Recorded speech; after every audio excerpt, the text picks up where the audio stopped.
നമസ്കാരം. കക്കടി ചികിത്സ പറയുന്ന സമയത്ത് പലപ്പോഴും നമ്മൾക്ക് ഉയർന്നു വരുന്ന പ്രശ്നമാണ് നമ്മുടെ ബിസി ആയിട്ടുള്ള ലൈഫ് സ്റ്റൈൽ. ഇതിനിടയ്ക്ക് ഒരു സ്ഥലത്ത് പോയിരുന്നത് ചെയ്യാൻ വേണ്ടി പറ്റുമോ? രണ്ടാമത്തെ അഫോർഡബിലിറ്റി, നമുക്കത് ചെലവേറിയ ചികിത്സകളാണ്, നമുക്കത് ചെയ്യാൻ വേണ്ടി പറ്റുമോ എന്നുള്ളതൊക്കെ.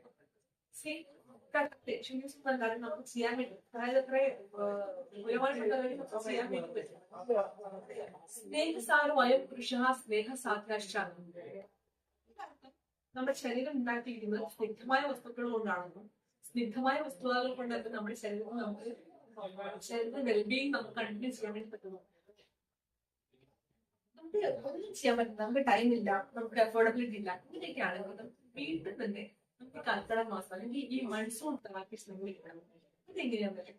ഏറ്റവും ബേസിക് ആയിട്ടുള്ള എണ്ണ തേച്ച് കൂടിയാണ് എണ്ണ തേച്ച് കൂടി പറയുമ്പോൾ ഫസ്റ്റ് ഓഫ് ഓൾ നിങ്ങളുടെ എണ്ണ ചൂസ് ചെയ്യുന്നത് ഇത്തരം കാര്യങ്ങൾക്ക് നിങ്ങൾക്ക് എന്ത് ചെയ്യാം? ഒരു ഡോക്ടറുടെ സഹായം അല്ലെങ്കിൽ ഒരു ഫാർമസിയിൽ പോയിട്ട് ചില ഫാർമസിസ്റ്റിന്റെ സഹായം വേണം. പ്രധാനമായിട്ടും ധാന്യന്തരം കുഴമ്പ് അല്ലെങ്കിൽ ധാന്യന്തരം തൈലങ്ങളൊക്കെയാണ് ഈ സമയങ്ങളിൽ കൂടുതലായിട്ട്. വേറെ അസുഖങ്ങളൊന്നും ഇല്ല എങ്കിൽ ശരീരത്തിന്റെ സുഖത്തിന് വേണ്ടി നമ്മൾ ഉപയോഗിക്കുന്ന തൈലങ്ങളാണ്. അല്ലാതെ നമുക്ക് കുട്ടികൾ വരുന്ന കാര്യങ്ങളോട് കുട്ടികളാകുന്നത് ഒട്ടം ചുക്കാതി അതുപോലുള്ള തൈലങ്ങൾ ഏത് വേണമെന്നുള്ളത് ചൂസ് ചെയ്യാം. ഈ തൈലങ്ങൾ വീട്ടില് നമ്മള് കുളിക്കുന്ന സമയത്ത് തൊട്ട് മുമ്പായിട്ട് ഒരു 20 മിനിറ്റ്സ് മുമ്പായിട്ട് മേലും കൂടെ ചെറിയ രീതിയിൽ ഒന്ന് ചൂടാക്കേണ്ടത് ഡബിൾ ബോയിലിംഗ് മെത്തേഡ് വെച്ചാണ്. ഒരുപാട് ചൂടാക്കി തിളപ്പിച്ച് അതിന് പാകം മാറ്റി കളഞ്ഞിട്ട് എന്ത് ചെയ്യാം? ചൂടുവെള്ളത്തിൽ ഒരു പാത്രം ഇറക്കി വെച്ച് അതിനകത്ത് ചൂടാക്കും. ഇതാണ് ഡബിൾ ബോയിലിംഗ് മെത്തേഡ്. ഈ രീതിയിൽ ചൂടാക്കിയ ശേഷം നമ്മുടെ ശരീരത്തിലെല്ലാം നമുക്ക് തേച്ച് പിടിപ്പിക്കാം. ഈ തേച്ച് പിടിപ്പിക്കുന്നതിലൂടെ മസിൽസിനൊക്കെ ഒരു എന്താണ് സ്നേഹം കിട്ടാനും അതുപോലെ തന്നെ ജോയിൻസ് ഒക്കെ ഒന്ന് റിലാക്സ്ഡ് ആവാനും ഒക്കെ ഹെൽപ്പ് ചെയ്യും. ആ സമയത്ത് നിങ്ങൾക്ക് പറ്റുമെങ്കിൽ ചെറിയ രീതിയിലുള്ള വർക്കൗട്ട് ഒക്കെ ചെയ്യുന്ന വളരെ നല്ലതാണ്. ചെറിയ രീതിയിലുള്ള സ്പീഡനം ആ വഴിക്ക് ശേഷം ഒരു 20 മിനിറ്റ്സ് വെയിറ്റ് ചെയ്യാം. ചെറിയ ചൂടുള്ള ചെറുതെന്ന് പറഞ്ഞാൽ അത്യാവശ്യം നമുക്ക് സഹിക്കാൻ പറ്റുന്ന രീതിയിലുള്ള ചൂടുള്ള വെള്ളത്തിനകത്തുള്ള കുളിയാണ്. അത് നമുക്ക് പ്ലെയിൻ ആയിട്ടുള്ള വെള്ളം എടുക്കാം. അല്ലെങ്കിൽ കുറച്ചുകൂടി ഇംപ്രവൈസ്ഡ് ആയിട്ട് നമുക്ക് ഈ ദശമൂല കഷായമോ അല്ലെങ്കിൽ ബലാ കഷായം, അതായത് കുറുന്തോട്ടിയുടെ കഷായം നമ്മൾ വീട്ടിലൊക്കെ കിട്ടുന്ന പറഞ്ഞിട്ട് കുറുന്തോട്ടിയുടെ വേരെടുത്തിട്ട് ഒന്ന് കഷായം വെച്ച ശേഷം ആ ചൂടുവെള്ളത്തിലാണ് കുടിക്കുന്നത്. നാൽപ്പാമരാണെങ്കിൽ നല്ലൊരു ഓപ്ഷനാണ്. അഫോർഡബിൾ ആണെങ്കിൽ കഷായങ്ങളായിട്ടുള്ള വെള്ളങ്ങളുണ്ടാകുന്നത് ചെറിയ ചൂടോട് കൂടി കുടിക്കുന്നത് നമ്മുടെ ശരീരത്തിൽ മൊത്തം ഒരു സ്റ്റീം പാർട്ടികൾ എഫക്ട് കിട്ടാൻ കഴിയും.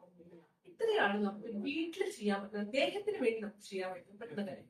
ഇനി ഈ മഴക്കാലത്ത് ചെയ്യാൻ പറ്റുന്ന ഹെയർ കെയർ റൂട്ടീൻസ് നമുക്ക് നെക്സ്റ്റ് ഒരു വീഡിയോ ആയിട്ട് ചെയ്യാം. അപ്പൊ എനിക്ക് തോന്നുന്നു അത്യാവശ്യം കാര്യങ്ങൾ നിങ്ങൾക്ക് മനസ്സിലായിരുന്നു. ഇപ്പൊ നമ്മൾ ഈ കുളിക്കുന്ന സമയത്ത് തന്നെയാണെങ്കിലും നിങ്ങൾക്ക് ഉപയോഗിക്കാൻ വേണ്ടി പറ്റുന്ന മറ്റു ടെക്നിക്സ് ഉണ്ട്. ഇപ്പൊ നമുക്ക് വൺസ് ഇൻ എ വീക്ക് ഒക്കെ നമുക്കൊരു എക്സ്ഫോളിയേഷൻ കൊടുക്കാം. എക്സ്ഫോളിയേഷൻ എന്ന് പറഞ്ഞാൽ തൊലിയുടെ പുറത്തുള്ള ഡെഡ് സെൽസ്, മരിച്ച കോശങ്ങൾ ഉപയോഗിക്കുന്ന ഒരു ടെക്നിക്കാണ്.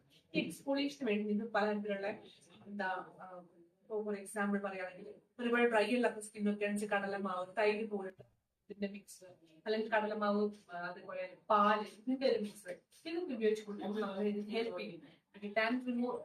ടാൻ റിമൂവലിനും ഹെൽപ്പ് ചെയ്യാറുണ്ട്, അതേപോലെ എക്സ്ഫോളിയേഷനും ഹെൽപ്പ് ചെയ്യാറുണ്ട്. എക്സ്ഫോളിയേഷന് കുറച്ചുകൂടെ നല്ല വൃത്തിയിലാക്കാൻ വേണ്ടി ഒരു സ്ക്രബിംഗ് എഫക്ട് കൊടുക്കാൻ വേണ്ടി ബെറ്റർ ഓപ്ഷൻ എന്ന് പറഞ്ഞിട്ടാണെങ്കിൽ കടലം തലേ ദിവസം കുതിർത്ത് വെച്ച ശേഷം ഒന്ന് അരച്ചെടുക്കാം. ജസ്റ്റ് ഒന്ന് അരച്ചെടുക്കാം, വളരെ ഫൈൻ പേസ്റ്റ് ആക്കാതെ ജസ്റ്റ് ഒന്ന് അരച്ചെടുത്ത ശേഷം അത് ഉപയോഗിക്കുന്നത് ഹെൽപ്ഫുൾ ആയിരിക്കും. ഈ ഇത്തരത്തിൽ ചെയ്യുന്ന സമയത്ത് കടലയും അതിന്റെ കൂടെ മഞ്ഞളും ചേർത്ത് അതിനകത്ത് കുറച്ച് പാൽ ഒഴിച്ച ശേഷം ഒന്ന് മിക്സ് ചെയ്തിട്ട് 2 റൗണ്ട് കറക്കി ആ ഒരു സ്ക്രബിംഗ് എഫക്റ്റോട് കൂടിയിട്ട് എക്സ്ഫോളിയേഷൻ ചെയ്യുന്നത് നല്ലതായിരിക്കും. ഇതൊക്കെ നമുക്ക് വീട്ടിലിരുന്ന് വളരെ ചെലവ് കുറഞ്ഞ രീതിയിൽ ചെയ്യാൻ വേണ്ടി പറ്റുന്ന ചികിത്സകളാണ്. ഇതിൽ ഏറ്റവും പ്രധാനപ്പെട്ടത് എണ്ണ തേക്കുന്നതും അതുപോലെ തന്നെ കുളിക്കുന്നതും ചെറു ചൂടുവെള്ളത്തിനകത്ത് അല്ലെങ്കിൽ കഷായ വെള്ളത്തിനകത്ത് കുളിക്കുന്നതുമാണ്. I hope you all got my point. നമുക്ക് ചെയ്യാൻ ഏറ്റവും അഫോർഡബിൾ ആയിട്ടും നമുക്ക് ഏറ്റവും ടൈം വളരെ കുറച്ച് സമയത്തിനകത്ത് ചെയ്തെടുക്കാൻ വേണ്ടിയിട്ടുള്ള ഒരു ട്രീറ്റ്മെന്റ് തെറാപ്പിയാണ് നമുക്ക് വേണ്ടിയിട്ട്. So that's all for today. മുടിയുടെ ഹെൽത്തും കാര്യങ്ങളായിട്ട് ബന്ധപ്പെട്ട വീഡിയോ നെക്സ്റ്റ് വീഡിയോ ആയിട്ട് ചെയ്യാവുന്നതാണ്.